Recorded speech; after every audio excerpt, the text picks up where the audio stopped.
Madam, आप मुझे यहाँ पार्क में क्यों लेकर आई हैं? देख नहीं रही हैं बादल कितने काले काले होकर घुमड़ कर आ रहे हैं? बारिश होने वाली है। मेरा क्या आपका भी यहाँ रहना ठीक नहीं है। चलिए आप घर चलिए, कॉलेज आपका बंद हो गया है, तो चलिए घर चलिए। ओहो, तुम्हारे दिमाग में तो बस एक ही राग रहती है। चलिए मैडम, घर चलिए, घर चलिए। नहीं जाना घर। अरे आनंद ले लो मौसम का।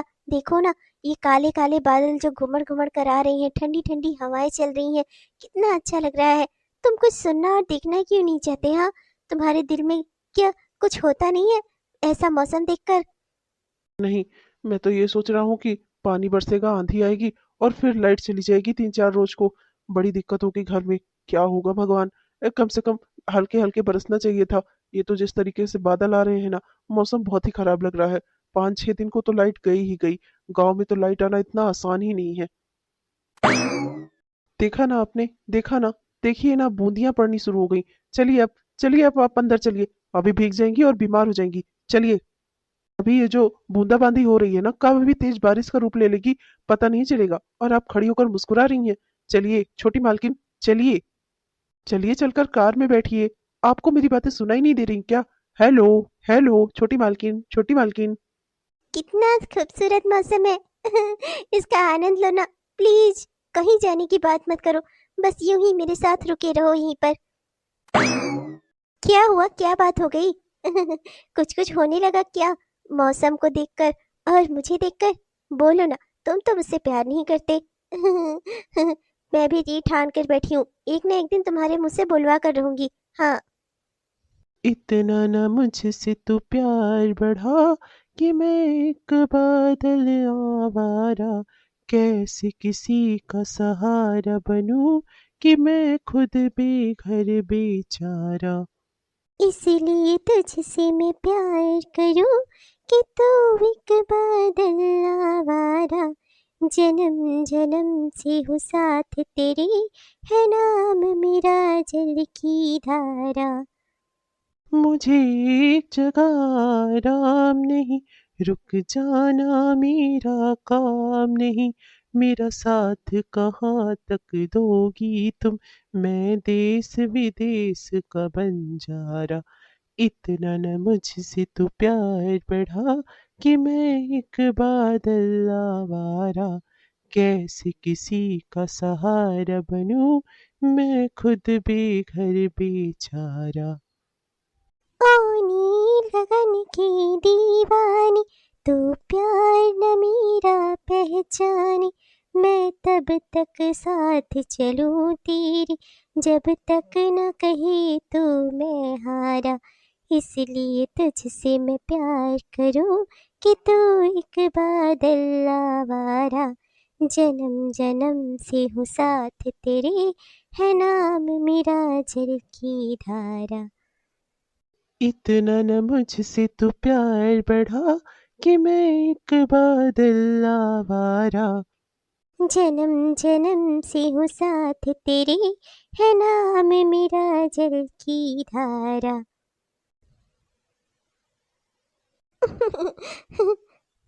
मोहन, मोहन। मालिक, माफ कर दीजिएगा। आई एम सॉरी, मुझसे गलती हो गई। क्या है ना कि मैं मैडम को लेकर कॉलेज से सीधा घर ही आ रहा था। रास्ते में मैडम को कुछ काम आ गया और बस ये अचानक से उतर गई कोई स्टेशनरी का सामान लेने। इतनी में ही तेज बारिश हो गई और मैडम भीग गई। सर माफ कर दीजिए। मैं आइंदा से ख्याल रखूंगा। नहीं डैड, इसमें इसकी कोई गलती नहीं है। मैं खुद से उतरी थी। मुझे बारिश में भीगना अच्छा लगता है, इसलिए मैं उतरी थी। तुम झूठ क्यों बोल रहे हो? तन्वी बेटा, आप इधर आइए। तन्वी, तुम बड़ी हो गई हो बेटा। मैं तुम्हें ज्यादा कुछ कहना सुनना नहीं चाहता, पर इतना जानता हूँ कि मेरी बच्ची समझदार है। वो ऐसी कोई गलती नहीं करेगी जिससे उसके पिता और उसके खानदान का नाम मिट्टी में मिले। तुम मेरी बात समझ रही हो ना? मेरे दोस्त जगन्नाथ जी, उनका बेटा अमेरिका से कल वापस आ रहा है और उसने भी एमबीबीएस और एमडी की डिग्री ली हुई है। वो चाहते हैं कि एक बार तुम दोनों आपस में मिल लो।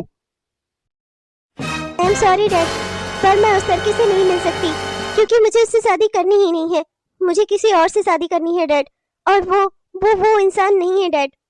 रुक जाओ मोहन। आज मैं चाहती हूँ कि सबको सच्चाई का पता चल ही जाए, चाहे जो हो। मुझे अपने प्यार पर कोई शर्म नहीं है। मैं मुंह छिपाती क्यों फिरूं? अपने प्यार को क्यों छिपाऊं? मैंने कोई गलती नहीं की है, कोई पाप नहीं किया है, प्यार किया है, कोई गलती नहीं की है जो मैं मुंह छिपाऊं या अपने प्यार को छिपाऊं। छोटी मालकिन, समझने की कोशिश करिए। डैड, मैं आपसे बहुत प्यार करती हूँ, अपने घर से भी और आप दोनों से भी। पर एक सच्चाई और है मेरी जिंदगी की कि मैं मोहन से बहुत प्यार करती हूँ और शादी करूंगी तो सिर्फ मोहन से ही करूंगी और किसी से नहीं। डैड, तुम्हारा दिमाग खराब हो गया है लड़की। हाँ, इस मोहन से शादी करना चाहती हो तुम? पता भी है ये कैसे घर से आता है? हाँ, घर देखा है कभी इसका? अरे तुम महलों में पली बढ़ी हो, इसकी झोपड़पट्टी में तुम्हारे दिन गुजरेंगे? या फिर तुम ये चाहती हो कि तुम इसे अमीर बना दो? हाँ, हम इसे गोद ले ले? डैड, मोहन को आपके पैसों की कोई लालच नहीं है, ना मोहन को ना मुझे। मोहन जैसे भी हालात में रहेगा मैं उसके साथ दिन गुजारने को तैयार हूँ। बेटा, ये सब तुम क्या कह रही हो? समझने की कोशिश करो। मैं मानती हूँ कि मोहन एक अच्छा इंसान है, अच्छा लड़का है, पर बेटा घर परिवार भी कोई चीज होती है। समझने की कोशिश करो। तुम्हारी परवरिश हमने बहुत ही अच्छे से की है, तुम मोहन के साथ उसके घर में नहीं रह पाओगी। समझने की कोशिश करो बेटा, मोहन का घर परिवार तुम्हारे लायक नहीं है। छोटी मालकिन, बड़ी मालकिन बिल्कुल सही कह रही हैं और आपके पापा भी बिल्कुल सही कह रहे हैं। समझने की कोशिश करिए, मैं भी आपसे प्यार नहीं करता। समझने की कोशिश करिए छोटी मालकिन। आपको अपनी जिंदगी में बहुत कुछ करना है, बड़ी डॉक्टर बनना है, एक अच्छी जिंदगी, अच्छा घर परिवार, सब कुछ मिलेगा आपको। मेरे पीछे क्यों आप ये सब कुछ कुर्बान करना चाहती हैं? और वैसे भी मैं आपके लायक नहीं हूँ। आपके मम्मी पापा बिल्कुल ठीक कह रहे हैं, इनकी बात मानिए। और और बेकार की बातों में अपना ध्यान मत लगाइए। मैं आइंदा के बाद से यहाँ कभी आऊंगा भी नहीं। मैं आपसे वादा करता हूँ। सुन लिया तुमने? जिस मोहन के पीछे पीछे भाग रही हो वो लड़का खुद तुमसे कह रहा है कि वो तुम्हें पसंद नहीं करता, ना ही तुम्हें चाहता है, ना ही उसे तुम्हारे साथ कोई जिंदगी गुजर बसर करनी है। तो अब तुम्हारी अकल ठिकाने आ गई होगी ना? तो अब चुपचाप तैयार हो जाओ, कल जगन्नाथ जी के बेटे से मिलने जाना है तुम्हें, समझी? डैड, मैं जानती हूँ वो ऐसा क्यों कह रहे हैं, क्योंकि उन्होंने इस घर का नमक खाया है। वो उन्हें लगता है कि अगर वो मेरे प्यार को एक्सेप्ट कर लेंगे तो अपने मालिक के साथ गद्दारी कर लेंगे, और ये वो करना नहीं चाहते। उन्हें लगता है कि मुझे अपनाने से वो अपने मालिक को यानी कि आपको धोखा दे देंगे, इसलिए वो इनकार कर रहे हैं। मैं सच जानती हूँ डैड। बहुत हो गया, बहुत समझा लिया, बहुत लाड प्यार जता लिया तुझसे, पर तेरी अकल ठिकाने आ ही नहीं रही है। एक बार जब इसके साथ धक्के खाएगी ना, तब तेरे समझ में आएगा। एक तो ये लड़का वैसे भी तुझे अपना नहीं रहा है, और तू इसके प्यार के लिए यहाँ इतनी बड़ी बड़ी डींगे मार रही है। ठीक है, तू इसके साथ गुजारा करना चाहती है ना, झोपड़े में रहना चाहती है ना? जा, आजाद करता हूं मैं तुझे अपने परिवार से, अपने घर से, अपने खून के रिश्ते से। आज से हम तेरे अपने कोई नहीं। चली जा यहाँ से और जाकर कर इसी के साथ गुजर बसर। देखता हूँ कि ये तुझे कैसे अच्छी जिंदगी देता है। चली जा यहाँ से, आज से तू हमारे लिए कुछ नहीं है। जा। अरे ये क्या कह रहे हैं? बच्ची है हमारी, हम इसे और भी तो किसी तरीके से समझा सकते हैं। बेटा, बेटा तुम मेरी बात सुनो। डैड, अगर आपकी बेटी मैं तभी बन सकती हूँ अगर मैं जगन्नाथ जी के बेटे से शादी करूँ, तभी मैं इस घर में रह सकती हूँ। तो फिर ठीक है डैड, मैं ये घर ही छोड़ देती हूँ। पर मैं ऐसा नहीं कर पाऊंगी कि दिल में किसी और को रखूं और वरमाला किसी और के गले में डालूं। ये मुझसे नहीं होगा डैड। और एक बात डैड, इन सब में मोहन की कोई गलती नहीं है। आप इनसे इनकी नौकरी मत छीनिएगा। मैं अकेली यहाँ से जा रही हूँ। जो कुछ भी गलतफहमी है वो सब कुछ मेरी पैदा की हुई है। प्यार मेरा एक तरफा है। भले ही मोहन ने मुझसे प्यार न किया हो, पर मैंने मोहन से प्यार किया है। गलती मेरी है, तो इसलिए सजा भी सिर्फ मुझे ही मिलनी चाहिए। मैं अपनी सजा को किसी और पर बोझ नहीं बनाना चाहती। तन्वी, तन्वी बेटा, बेटा तन्वी रुक जा। कैसे कर सकते हैं ऐसा आप? हम अपनी इकलौती बेटी के बगैर कैसे रहेंगे? रह लेंगे। जब उसने इतना बड़ा कदम उठा लिया हमसे बिना सोचे समझे, तो हम भी रह लेंगे। ऐसे लड़के से प्यार करने में लगी हुई है जो लड़का उसे चाहता ही नहीं। उसके प्यार में पड़कर अपनी जिंदगी बर्बाद कर रही है, और उस लड़के को इसकी कोई परवाह ही नहीं है। हाँ। छोटी मालकिन, छोटी मालकिन रुक जाइए। छोटी मालकिन, कहाँ जा रही हैं आप? मैं कहीं भी जाऊं, तुम्हें इससे क्या? वैसे भी तुम तो कह चुके हो ना कि तुम मुझसे प्यार नहीं करते। हाँ, मुझे लगा था कि शायद तुम मुझे चाहते होगे। मुझे भी लगा था कि आज नहीं तो कल तुम्हारे मुंह से अपने लिए प्यार का इजहार मैं करवा ही लूंगी, पर नहीं, मैं हार गई। आज तो तुमने मेरे माँ बाप के सामने ही बोल दिया कि तुम मुझे पसंद भी नहीं करते। कोई बात नहीं, मैं अपने प्यार का बोझ तुम पर नहीं डालूंगी। तुम मुझसे प्यार नहीं करते, तुम अपनी जिंदगी आराम से जियो। मैं अपनी जिंदगी कैसे गुजारूंगी ये मेरी जिम्मेदारी है। प्यार मेरा था, गलती मेरी है। जो भी भुगतना है ना, मैं भुगत लूंगी। तुम जाओ, तुम आजाद हो अपनी जिंदगी में, जिससे चाहे प्यार करो और जिससे चाहे शादी करो। मैं कौन होती हूँ तुम्हें कुछ कहने सुनने वाली? रुक जाइए, समझने की कोशिश करिए। आपका और मेरा कोई मेल नहीं है। आप अपने पापा की बात मान लीजिए और वो अंकल जी जिसको भी वो बता रहे हैं ना, उसके साथ शादी कर लीजिए। एक अच्छी जिंदगी जीजिए। मेरे साथ आपका कोई भविष्य नहीं है। मेरे साथ आपको सिवाय दुख के ना और कुछ नहीं मिलेगा। समझने की कोशिश करिए छोटी मालकिन। समझने की कोशिश ना तुम करो। अगर मैं तुमसे प्यार करती हूँ तो मैं किसी और से शादी नहीं कर सकती। प्यार किया था तो ये सोचकर नहीं किया था कि सिर्फ खुशियां ही खुशियां मिलेंगी, गम मिलेंगे, पता था। मैं अब गम एक्सेप्ट करके भी तुम्हारे साथ होना चाहती हूँ, लेकिन तुम मुझे अपने साथ रखना ही नहीं चाहते ना। तो ठीक है, अपनी जिंदगी की जिम्मेदार ना मैं खुद हूँ। तुम मुझे अपना नहीं सकते, पर मैं कैसे जीऊंगी ना, ये मेरा अपना फैसला होगा। तुम्हें परेशान होने की जरूरत नहीं है। अगर तुम मुझे लिए परेशान होना चाहते हो ना, तो झूठा फिकर का दिखावा मत करो। इस बात को एक्सेप्ट करो कि मैं भी तुमसे प्यार करती हूँ और तुम भी मुझसे प्यार करते हो। मुझे अपनी पत्नी का दर्जा दो। एक दिन ना मैं अपने घर वालों को, इस परिवार को, दुनिया, समाज को, हर किसी को दिखा दूंगी मेरा फैसला गलत नहीं था। बोलो, क्या दर्जा दोगे अपनी पत्नी का? करोगे मुझसे शादी? हाँ, बताओ मुझे, एक्सेप्ट करोगे मुझे? हाँ माँ, आप तो कह रही थी ना करोड़पति भाभी आ गई। बहुत ही अच्छा किया बेटा जो तूने तूने बिटिया से शादी कर ली। अरे जब बिटिया तुझसे प्यार करती थी तो शादी तो बनती ही थी ना। पर बिटिया, वो क्या कहते हैं, तुम्हारे सामान वगैरह कुछ दिख नहीं रहा है। टीवी, फ्रिज, कूलर, एसी है। वो सब तो लाई होगी ना तुम? कहाँ है? पीछे रह गया क्या गाड़ी में? नहीं माँ, कुछ भी नहीं है। क्योंकि तन्वी के मम्मी पापा नाराज है इस रिश्ते से। वो नहीं चाहते थे कि हम दोनों एक दूसरे से शादी करें। तन्वी के प्यार के खिलाफ थे वो। तन्वी ने उनकी खिलाफत में मुझसे शादी की है और इसीलिए ये कुछ भी नहीं लाई है। जब उसके मम्मी पापा नाराज हैं तो उन्होंने उससे सारे रिश्ते नाते तोड़ लिए हैं। सत्यानाश हो, ये क्या बात हुई? बिटिया के ब्याह हो रहा था तो कम से कम कुछ तो देना लेना चाहिए था। मन से नहीं हो रहा था, ये कौन सा बहाना है? हाँ, नहीं तो कहकर समधी जी ने ये सब कुछ अपना पल्ला झाड़ लिया। 1 रुपया भी दहेज नहीं दिया। हाँ, मेरी तो जिंदगी ही बर्बाद है। सोचा था एक लड़का है, उसका ब्याह कहीं करूंगी, कम से कम कुछ तो दान दहेज रुपए पैसा आएगा। लेकिन लो, इस मामले में भी फकटिया ही चली आई। बताओ तो जरा, इतने बड़े घर की बेटी, तुम्हारे माँ बाप ने तुमसे सारे रिश्ते नाते तोड़ लिए, तो इससे क्या है? तुम्हारा क्या कुछ हक हिस्सा नहीं बनता क्या वहाँ पर? अरे उन्हें कुछ देना नहीं चाहिए था अपनी बेटी को? हाँ, ये क्या सलीका हुआ कि ऐसे ही भेज दिया ससुराल? अरे माँ शांत हो जाओ। आज उसके मम्मी पापा नाराज है, कल मान भी जाएंगे, पर आप ऐसा कुछ ना कर दो कि यहीं गेट पर से ये दोनों लौट जाए। समझने की कोशिश करो माँ, दिमाग लगाओ दिमाग। हाँ, सही कह रही है। खैर अब जो भी है, अरे अब हमारे घर की बहू है तो क्या दरवाजे पर ही खड़ी रखेगा इसे? जा लेकर अंदर जा। हाँ, आज नहीं तो कल माँ बाप माफ कर ही देते हैं बच्चों को, कोई बात नहीं। हाँ, जा जा अंदर जा। चल ठीक है, तेरी बात मानकर मैंने इन दोनों को घर में तो ले लिया है। 2 महीना 3 महीना इंतजार करके देख लेती हूँ। हो सकता है कि इसके माँ बाप मानने लग जाए इसे और वापस से सब कुछ देने पे तैयार हो जाए। हाँ। अरे मालकिन, क्या है, हो तो 100 रुपया दे दो। थोड़ा पौवा ही खरीद लूं। देखो ना, बेटे की शादी हुई है, एंजॉय बनता है कि नहीं? लाओ। चले जाना बड़ा, वरना अभी तुम्हारी खपड़िया फोड़ दूंगी मैं। बड़े आए हैं, पैसा दे दो, पौवा खरीदेंगे। अरे सोच समझ कर बोला करो, बेटे की शादी हुई, दहेज में 1 रुपया घर में नहीं आया है। लक्ष्मी की जगह अलक्ष्मी का प्रवेश हो गया है और तुम चले हो बड़े। हमें अभी रुपए पैसे के लिए इंतजार करना पड़ेगा और इनको अभी एंजॉय करना है। चले ही जाना बड़ो।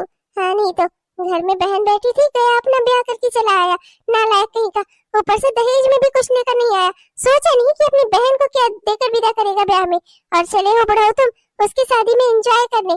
चले ही जाना यहाँ से।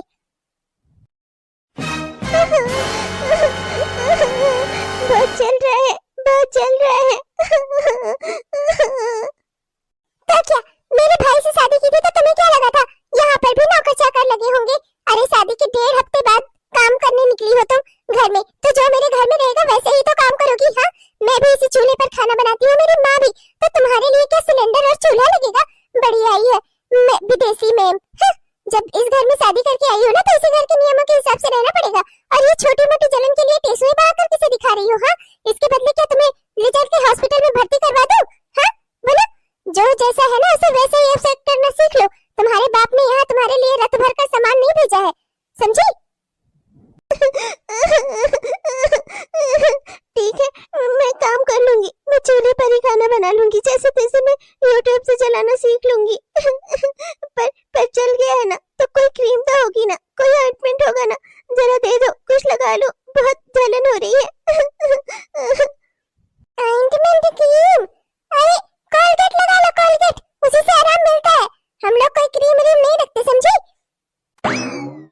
क्या हुआ दिखाओ जरा। हे राम, इतना कैसे जल गया? हाँ, और तुम्हें किसने कहा था कि तुम जाकर चूल्हे पर खाना बनाओ? हाँ, तुम्हें तो अपना कॉलेज जाना होगा ना, पढ़ाई लिखाई छोड़कर, डॉक्टर बनने का सपना छोड़कर चूल्हा चौका करोगी तुम? हाँ। और चंपा, तू, तुझे दिखाई नहीं दे रहा है तेरी भाभी इतना रो रही है? बजाय इसके हाथ पर पानी डाल देती, मुझे बता देती। तू खड़ी होकर यहाँ इससे बहस कर रही है? हाँ, तुझे पता नहीं है कि इसने कभी जिंदगी में चूल्हा चौका नहीं किया होगा, चूल्हा नहीं छुआ होगा? फिर तू इसे क्यों ले गई थी चूल्हे के पास खाना बनवाने? हाँ, किससे पूछकर? मुझसे एक बार बताना जरूरी नहीं समझा तुम लोगों ने? हाँ, जैसा मन करेगा वैसा व्यवहार करोगे इसके साथ। आइंदा से कभी तू इसे चूल्हे के पास लेकर गई ना, तो मुझसे बुरा कोई नहीं होगा, समझी? जिंदगी में नहीं किया होगा ना तो अब सीख ले, क्योंकि उनके माँ बाप ने उनसे सारे रिश्ते नाते तोड़ दिए हैं, और हमारे घर में रहना है ना तो काम तो करना ही पड़ेगा। क्या मैं बनाकर खिलाऊंगी इन्हें रोटियां? हाँ, बताओ जरा। तुझसे तो मैं बाद में बात करूंगा। तुम चलो, अंदर चलो तुम। दवाई लगाओ, मैं देखो कितना ज्यादा जल गया है। ये खरोच तक नहीं आने देता था कभी तुम्हें, और तुम अपना हाथ जलाकर बैठी हो। चलो यहाँ से। हाँ, बड़ी आई फूल कुमारी, जल्दी की है, जल्दी की है। हाँ, जाकर सुनो तो जरा, दोनों क्या बतलाने गए हैं। ऐसे मत देखिए, अब हाथ ठीक है मेरा, आपने छू लिया, दवाई लगा दी, बस अब ठीक हो गया। तुम ये सब क्यों करती हो? मना किया था ना कि घर के किसी काम में हाथ मत लगाना। तुम डॉक्टरी की पढ़ाई कर रही हो ना। और तुम मुझे ये बताओ, शादी को हमारे 1.5-2 हफ्ते होने को आ रहा है, कॉलेज क्यों नहीं जा रही हो तुम? अपनी पढ़ाई लिखाई पर ध्यान दो। ये सब क्या करनी बैठी हो? हाँ, मेरे जैसा बनना है तुम्हें, मेरे घर वालों जैसा होना है? हाँ, क्यों ये सब कुछ कर रही हो? तुम हम सबसे अलग हो, इसीलिए मैं तुमसे शादी नहीं करना चाहता था। जानता था मेरे साथ शादी करने के बाद तुम्हारी जिंदगी में ना सिर्फ दुख ही दुख है। और मैं इसीलिए आपसे शादी करना चाहती थी। जो इंसान मुझे एक खरोच तक नहीं आने देता, जो मुझे हल्का सा भी दुख कोई हो ऐसा होने नहीं देता, तो उस इंसान के साथ मैं खुश नहीं रहूंगी तो और किसके साथ खुश रहूंगी? मुझे नहीं चाहिए महलों का सुख, मुझे तो बस आप चाहिए थे, और आप मुझे मिल गए ना, अब मुझे कुछ भी और नहीं चाहिए। तुम्हें जब भी कोई तकलीफ होती है ना, मुझे मेरी हार महसूस होती है। खैर, छोड़ो ये सब कुछ। तुम मुझे ये बताओ कि तुम कॉलेज क्यों नहीं जा रही हो? हाँ, 2 हफ्ते हो गए हमारी शादी को, और जब तक मैं देखता था कि जब तक तुम अपने पापा के घर पे थी, एक भी दिन कॉलेज मिस नहीं करती थी। मेडिकल की पढ़ाई है, कोई मजाक नहीं है, और तुम्हारा तो लास्ट ईयर चल रहा है ना। फिर कॉलेज क्यों नहीं जाती तुम? वो बस ऐसे ही, क्या है ना कि अब मूड नहीं बन रहा मेरा डॉक्टर बनने का। अब सोच रही हूँ कि शादी कर ली है, अब पति के साथ घर गृहस्थी संभालूं, बस आप अपना आईएएस बनने का सपना पूरा करिए, मुझे अब कोई और चीज नहीं करनी, मैं इसी में खुश हूँ। जानता हूँ कि ये सब बहाने क्यों बना रही हो, पर मैं सब कुछ जान चुका हूँ। मुझे पता है कि 2 हफ्ते से कॉलेज क्यों नहीं जा रही थी तुम, पर अब जा सकती हो। तो वो काम हो गया है जिसकी वजह से तुम कॉलेज नहीं जाती थी। बहाना नहीं तो? बहाना। सच्चाई जान चुका हूं मैं। तुम्हारी फीस बाकी थी, 50,000 रुपए फीस भरने थे। और तुम्हें पता था कि पति की तो उतनी औकात है नहीं कि वो फीस भर सकेगा। मम्मी पापा से कोई वास्ता नहीं रह गया था। सहेलियों से उधार मांगा, पर उनसे भी कोई बात नहीं बनी, तो चुपचाप कॉलेज छोड़कर मैडम घर पर बैठ गई, बजाय मुझे कोई परेशानी बताने की। हाँ। नहीं, वो ऐसी बात नहीं है, मैं घर के हालात देख रही हूँ, आप भी तो कितना संघर्ष कर रहे हैं घर चलाने के लिए, और आपको भी तो अभी अपनी पढ़ाई करनी है, मैं आपके ऊपर बोझ नहीं बनना चाहती थी। तुम्हें ऐसा क्यों लगा कि तुम मेरे ऊपर बोझ हो सकती हो? तुमने मेरे लिए सब कुछ छोड़ दिया। तुम आज जिन भी हालातों में हो ना, मेरी वजह से हो। इसलिए हो क्योंकि क्योंकि अपने जीवन साथी के रूप में तुमने मुझे चुना। मैं नहीं चाहता कि तुम्हारी जिंदगी में कोई कमी रह जाए। देखो, अब तुम्हारी जिंदगी में जो भी समस्या आए ना, उसमें मैं बराबर का हकदार हूँ। आज तो हो गया हो गया। आइंदा से अगर तुमने मुझे नहीं बताया ना, तो मुझे इस बात का बहुत बुरा लगेगा। मैं तुम्हें पहले ही बोल देता हूँ। अब हम दोनों पति पत्नी हैं, हमारी शादी हो चुकी है। तुम्हारी हर खुशी हर गम में मेरा बराबर का अधिकार है, और मेरी हर खुशी हर गम में तुम भी भागीदार हो। वो तो मार्केट में तुम्हारी एक फ्रेंड मिली थी, उसने मुझे सारी सच्चाई बता दी, वरना तो मुझे इतने बड़े सच का पता ही न चलता। और तुम्हारे इतने सालों की मेहनत, तुम्हारा बचपन का सपना, सब कुछ बेकार हो जाता। तुम्हारे पापा ने कितनी उम्मीदों के साथ तुम्हारा एडमिशन मेडिकल में कराया रहा होगा। इतनी बढ़िया डॉक्टर बन सकती हो तुम ये सब कुछ छोड़कर घर पर बैठना चाहती थी। ये तो अच्छा हुआ कि मुझे सब पता चल गया। मैंने तुम्हारी फीस भर दी है। तुम अपना आज से कॉलेज जाओ और अपनी पढ़ाई पूरी करो, और एक अच्छी डॉक्टर बनो, अपने मम्मी पापा का और अपना सपना पूरा करो। ओह, तो ये बात है। अभी माँ को बताना पड़ेगा कि यहाँ हमारे घर में दाने दाने के लाले पड़े हुए हैं और भैया भाभी की फीस भर रहे हैं, वो भी 50,000 रुपए। घर में देने के लिए तो इनके पास 10 रुपए नहीं होते हैं। तनख्वाह के अलावा आज तक फूटी कौड़ी इन्होंने मेरे या माँ के हाथों पर नहीं रखी है। और भाभी के लिए 50,000 की फीस भर रहे हैं। इनके भी पढ़ाई लिखाई का खर्चा भैया उठा रहे हैं। बस बहुत हो गया, माँ को तो ये चीज बतानी पड़ेगी। यही तो बात है ना, बार बार मुझे मेरे फैसले पर गर्व होता है कि अपने प्यार के रूप में, अपने जीवन साथी के रूप में मैंने आपको चुना। अब जिंदगी में चाहे जितने भी कांटे क्यों ना आए, लेकिन अगर आप साथ है ना तो खुशियां ही खुशियां हैं मेरे लिए। मोहन, अरे ओ मोहनवा, बाहर निकल मोहनवा। ये माँ जी को अचानक क्या हो गया? मोहनवा, एक बात बता मुझे, तूने बहू की फीस भरी है? हाँ, 50,000 रुपए कॉलेज में भर के आ रहा है? हाँ, भूल गया है? अरे तुझे चंपा का ब्याह भी करवाना है, घर में तो देने के लिए तेरे पास एक्स्ट्रा 10 रुपए भी नहीं होते, और यहाँ इस महारानी की फीस भर के आ रहा है तू। अरे इसको फीस लेनी थी तो अपने माँ बाप से लेती ना, उनके पैसे से पढ़ती ना। तू क्यों इसकी फीस भर रहा था? हाँ बोल। हे भगवान, ये बात तो इन्होंने अभी अभी मुझसे कमरे में कही, ये बात इतनी जल्दी माँ जी को कैसे पता चल गई? माँ, तन्वी की अब शादी हो चुकी है, मैं पति हूँ उसका, मैं उसका जिम्मेदार हूँ। माँ, अगर मैं फीस ना भरता तो तन्वी को कॉलेज में क्लास ना लेने मिलता, एग्जाम ना देने मिलता। माँ, उसने अपने सारे ईयर की पढ़ाई अच्छे से कर ली है, ये उसका लास्ट ईयर था, उसके चारों साल खराब हो जाते। माँ, यही नहीं, मेडिकल का एंट्रेंस एग्जाम कितना कठिन होता है आपको पता है? हर साल लाखों बच्चे बैठते हैं और बहुत कम ही बच्चे उसमें से पास होते हैं। इसने अपनी मेहनत के दम पर उसमें से मेडिकल के एग्जाम में, अपना एंट्रेंस एग्जाम में निकाला था। उसके बाद अपना मेहनत से पढ़ाई कर रही थी, हर साल की पढ़ाई कर ली थी, तो मैं उसका ये एग्जाम खराब कैसे जाने देता? माँ, लास्ट ईयर में मैं उसे पीछे तो नहीं होने देता ना। तो मुझे ये मत सिखा कि इसके लिए कितना ज्यादा जरूरी था। बहुत ज्यादा जरूरी था तो इसका बाप दे देता ना, वो क्या इसकी पढ़ाई लिखाई भी नहीं करवा सकता? अरे उसकी इकलौती बेटी है ये, पर ऐसे ही हाथ झुलाते हुए चली आई मेरे घर में बिना कुछ लिए दिए, तब पर भी हमने संतोष कर लिया। पर ये तो खर्चे में खर्चा बढ़ा रही है, मैं कुछ नहीं जानती। 50,000 रुपए, तेरी हिम्मत कैसे हुई इसकी स्कूल की फीस भरने की? हाँ, मेरी बेटी का अभी ब्याह करवाना है और तू इसकी पढ़ाई लिखाई पर पैसे खर्च कर रहा है। मैं कुछ नहीं जानती, इससे बोल कि अपने करोड़पति बाप से मांग कर कम से कम 3-4 लाख रुपए लाए। मुझे भी जरूरी है, मुझे अपनी बेटी का ब्याह करवाना है, समझा? बोल इसे। माफ करना माँ, पर तन्वी अपने घर पैसे मांगने नहीं जाएगी। मैं पति हूँ उसका, अब इसका जिम्मेदार मैं हूँ। मैं इसकी सारी जरूरतों को पूरा करूंगा, उसके लिए इसे किसी के आगे हाथ फैलाने की जरूरत नहीं है। और वैसे भी माँ, तन्वी मेरी जिम्मेदारी है पर चंपा नहीं। चंपा तो पिताजी की जिम्मेदारी है ना, पिताजी को उसका ब्याह करवाना चाहिए था, पर आपने तो उन्हें कभी उनकी जिम्मेदारी का एहसास नहीं कराया। लेकिन फिर भी माँ, मैं अपनी जिम्मेदारियों से मुंह नहीं मोड़ रहा। मैं चंपा का ब्याह करवाऊंगा, उसके लिए जो हो सकेगा मैं करूंगा, लेकिन अभी अभी के लिए तन्वी भी मेरी ही जिम्मेदारी है, और मैं तन्वी को पैसे लाने के लिए उसके घर नहीं भेजूंगा। ये मेरा आत्मसम्मान है माँ, मैं अपने आत्मसम्मान को नीचे नहीं गिराऊंगा। मैं भूखा मर जाऊंगा पर किसी के आगे अपनी पत्नी को हाथ नहीं फैलाने दूंगा, चाहे वो उसके माँ बाप ही क्यों ना हो। वो अब मेरी जिम्मेदारी है, अच्छा बुरा उसका जो भी है मैं देखने के लिए हूँ। तो फिर ठीक है, बहुत हो गया। मैं इस घर में और खर्चा बढ़ते हुए नहीं देख सकती। आज तो बोल रहा है कि चंपा तेरी जिम्मेदारी नहीं है। आ गया ना अपनी असलियत पर। इसने तुझे अपने रूप जाल में इसीलिए तो उलझाया था, हर चीज की मालकिन बनकर बैठ गई, मेरे बेटे को मुझसे छीन लिया। तो ठीक है, चले जाओ तुम दोनों यहाँ से, जाकर कहीं और रहो। कहीं रहने का भी ठिकाना ढूंढोगे ना तब पता चलेगा। कहीं घर रहना पड़ता है ना तो वहाँ की सारी जिम्मेदारियां भी देखनी पड़ती हैं और वहाँ पे पैसे भी देने पड़ते हैं। पर तुम लोगों को तो ये घर में सिर्फ रहना है ना, यहाँ से मौज उड़ानी है, यहाँ पर खर्चा थोड़े ना करना है। निकल जाओ मेरे घर से, इस घर में तुम दोनों का अब कुछ भी नहीं है और तुम्हारा भी नहीं है, समझा? जा निकल जाए यहाँ से, और मन होगा तब आकर अपनी बहन का ब्याह करवा देना, वरना ऐसी तरह इसे कुंवारी बैठी रहने देना। तेरा तो ब्याह हो ही गया है, अब तुझे किस बात की चिंता?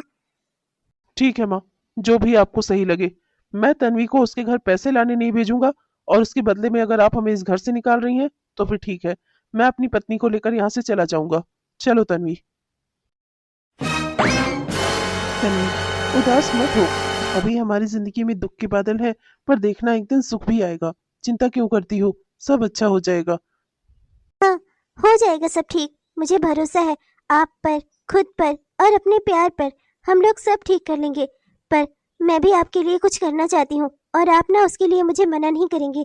मैंने गांव के ही कुछ बच्चों को ना ट्यूशन देने के लिए बुलाया है। इंटर क्लास के बच्चे हैं और उनके यहाँ पर कोई अच्छा ट्यूटर नहीं मिल रहा था पढ़ाने वाला। और मैं तो मेडिकल एंट्रेंस क्लियर की हूँ, तो मैं उन्हें अच्छे से पढ़ा दूंगी और उसके बदले में मुझे थोड़े पैसे भी मिल जाएंगे। आप वो कोई कोचिंग क्लास ज्वाइन करना चाहते थे ना, आप ज्वाइन कर लीजिए। अब आपके एग्जाम में सिर्फ 2-3 महीनों का ही समय रह गया है। देखिए हमें बहुत ज्यादा ढील नहीं देनी चाहिए। समझ रहे हैं ना आप मेरी बात? तन्वी, प्यार तो मैं तुमसे बहुत समय पहले ही करता था, पर कभी कहा नहीं, क्योंकि लगता ही था कि मेरे साथ अगर तुम आई ना तो जिंदगी में तुम्हें सिवाय दुख के कुछ नहीं मिलेगा। इसीलिए अपने प्यार को दिल में ही दफन कर लिया था, कभी उस ओर कदम ही नहीं बढ़ाया कि तुम्हें अपना बना सकूं। लेकिन आज यकीन ही नहीं होता, जिंदगी में तुम आ गई हो। लेकिन देखो ना, महलों में पली बढ़ी तुमने मेरे साथ क्या क्या नहीं दिन देखे, फुटपाथ भी भोग लिया तुमने। और अब इससे ज्यादा क्या ही कहूँ, सोचता हूँ तो अफसोस होता है खुद पर। और अब मेरी ही पढ़ाई के लिए तुम ट्यूशन देना चाहती हो लोगों को। हाँ, आपने मेरे लिए जो कुछ भी किया, मैं उसमें हमेशा खुश रही, मैंने कभी इनकार नहीं किया ना। तो मैं भी आपके लिए जो कुछ भी करूँ ना, आप खुश होकर उसे लीजिए, क्योंकि मैं भी आपकी पत्नी हूँ। आपके हर काम में मेरा भी तो भागीदार होना जरूरी है, आपके हर सुख हर दुख में। तन्वी बेटा, माँ आप। नमस्ते माँ। कैसे कैसे आना हुआ आपका हमारे इस छोटे से घर में? नमस्ते सासू माँ। मोहन बेटा, मैं आपको अपना बेटा ही समझती थी, तन्वी से कभी आपको अलग नहीं समझा मैंने। मैं जानती हूँ कि जो कुछ भी हुआ सब बहुत गलत हुआ, ऐसे नहीं होना चाहिए था, पर करती ही क्या। मैं यहाँ आप दोनों से ही मिलने ही आई थी, जानकर बहुत खुशी हुई कि जिंदगी में चाहे कितनी भी मुसीबत क्यों ना आई, आप दोनों ने एक दूसरे का हाथ नहीं छोड़ा। मेरे लिए तो यही बेहद खुशी की बात है कि मेरी बेटी को ऐसा जीवन साथी मिला जो हर सुख दुख में मेरी बेटी का हाथ थाम कर चलता है। हमेशा ऐसे ही रहिएगा, आपको इस माँ का आशीर्वाद है, आप दोनों की सारी उम्मीदें पूरी होंगी। भगवान आप लोगों को बहुत अच्छे अच्छे दिन दिखाएगा, देखिएगा आप। एक माँ का आशीर्वाद है ये, आपने मेरी बेटी का हाथ थामा है ना। मैं आपको आशीर्वाद देती हूँ कि आपकी जिंदगी की सारी इच्छाएं पूरी हो। माँ जी, अब आपने हमें बेटा कहा है ना, तो हम यहाँ से आपको जाने नहीं देंगे। जाओ तन्वी, माँ के लिए वो खीर जो तुमने बनाई थी ना, लेकर आओ, माँ को भी खिलाओ। अरे नहीं बेटा, बेटी के घर का मैं कैसे? बेटी के घर का कैसे माँ जी? बेटे के घर का। अभी अभी तो आपने कहा कि तन्वी से आपने मुझे कभी अलग नहीं समझा, तो अगर तन्वी आपकी बेटी है तो मैं भी तो आपका बेटा हूँ, तो फिर बेटे के घर का तो खाना ही पड़ेगा आपको। मैं कुछ नहीं जानता। जाओ तन्वी, खीर लेकर आओ। तो क्या खीर सिर्फ माँ को ही मिलेगी या बाप को भी खिलाई जाएगी? डैड, आप यहाँ? हाँ बेटा, मैं यहाँ तुझसे मिलने ही आया हूँ। बेटा, मैं तुझसे कभी भी नाराज नहीं था, बस मैं तुम दोनों को परखना चाहता था। मैं देखना चाहता था कि कहीं तुम दोनों ने जल्दबाजी में तो ये फैसला नहीं किया है। मैं अपनी बेटी के लिए ऐसा ही दामाद चाहता था जो हर जगह पर मेरी बेटी का साथ दे, हर मुसीबत में मेरी बेटी का हाथ पकड़ कर रखे। मैं बहुत खुश हूँ बेटा कि मोहन एक ऐसा ही इंसान है, सच्चा, समझदार और ईमानदार। मैं बहुत खुश हूँ बेटा कि तुमने एक अच्छा जीवन साथी चुना। मैं बस यही जानना चाहता था कि खराब से खराब परिस्थिति में भी तुम दोनों का साथ यूं ही बना रहेगा, या तुम दोनों बस ऐसे ही जल्दबाजी में ये फैसला कर रहे हो। बेटा, तुम एक करोड़पति बाप की बेटी हो। मैं नहीं जानता था कि तुम्हारे लिए इतना अच्छा लड़का मैं कैसे ढूंढ कर लाऊं। मैं हमेशा यही सोचता था कि ऐसा कोई लड़का मिलेगा भी जो मेरी बेटी को सच्चे दिल से चाहेगा, उसकी दौलत से नहीं। पर भगवान की कृपा है कि मोहन के रूप में मुझे वैसा ही दामाद मिल गया। बेटा, मैं बहुत खुश हूं तुम दोनों से। और फिर हमें पता चला कि मोहन ने तुम्हारी कॉलेज की फीस भरी है और उसके लिए उसने दुकान में मजदूरी भी कर ली थी। ओवर टाइम कर रहा था लड़का, पर तुमसे इसने कुछ नहीं कहा और ना ही तुम्हें सच्चाई बताई। और तुम भी इसे पढ़ाने के लिए, इसे कोचिंग कराने के लिए तुमने यहाँ पर बच्चों को ट्यूशन देना शुरू कर दिया। तुम दोनों ने साबित कर दिया कि अगर प्यार सच्चा होना तो कितनी भी मुसीबतें क्यों ना आए, पर इंसान को हरा नहीं सकती। मोहन बेटा, मैं बहुत खुश हूँ आपसे। मैं इसलिए खुश हूँ क्योंकि आप भी मेरी बेटी को उतना ही प्यार करते हैं जितना कि मैं। मैं ये जानकर बहुत खुश हूँ। 5 साल बाद। अरे जिला अधिकारी साहब, जरा जल्दी चलेंगे प्लीज, बहुत लेट हो रहा है। अरे जल्दी चलेंगे क्या, ड्राइवर आवाज दे रहा है। कैसा लग रहा हूँ मैं? हाँ, जिंदगी में पहली बार इस तरह से सूट बूट पहना है ना, बहुत अजीब सा लग रहा है। कहीं कुछ बुरा तो नहीं लग रहा? हाय मैं मर जावा गड़ खा के। ये मेरा ही पति है, इतना हैंडसम। मुझे तो चक्कर आ रहे हैं। पूरी दुनिया की सारी लड़कियों को अब तो तुमसे छिपाना पड़ेगा, कहीं कोई और ना फिदा हो जाए मेरे पति पर। तुम फिर से मेरी टांग खींच रही हो ना? पर तन्वी, जो भी कहो, तुम जब से जिंदगी में आई ना, सब कुछ मुझे मिल गया, सब हासिल हो गया। काश कुछ लोग और सुधर जाते तो आज जिंदगी कितनी अच्छी होती है ना। पिताजी अगर मेरी बात मान लेते और शराब पीना छोड़ देते तो उनका लीवर ना खराब होता। लीवर खराब होने की वजह से उनकी डेथ ना हुई होती। और माँ माँ अकेली होकर उन्हें इस बात का एहसास हुआ कि पिताजी के जाने के बाद उन्हें इस बात का एहसास हुआ कि वो जिंदगी भर कितनी गलत थी। अपने ही बच्चों के साथ उन्होंने गलत किया। उनकी ही गलत परवरिश का नतीजा था कि चंपा चंपा एक लड़के के साथ भाग गई और आज गरीबी में अपनी जिंदगी गुजार रही है। मुझे तो उसने अपनी शादी कराने का मौका ही नहीं दिया। जिंदगी में सब कुछ बनाना चाहता था अपने परिवार का, पर वो लोग इतनी जल्दबाजी कर गए ना कि कुछ मैं कर ही नहीं पाया। देखिए, मैं जानती हूँ कि आप जैसा चाहते थे सब कुछ वैसा नहीं हुआ, पर आप चिंता मत करिए, आपने अपनी पूरी कोशिश तो की। चंपा के पति को एक अच्छी जगह नौकरी दिलवा दी है। आज चंपा कम से कम इतनी गरीब नहीं है कि उसे अपनी छोटी छोटी ज़रूरतों के लिए दूसरों का मुंह देखना पड़े। वो खुश है अपनी ज़िंदगी पे। मेरी उससे खुद बात हुई थी। अपनी पुरानी गलतियों से सबक लेकर वो अपने पति के साथ अपनी ज़िंदगी अच्छे से गुजारना चाहती है, और वो गुजार भी रही है।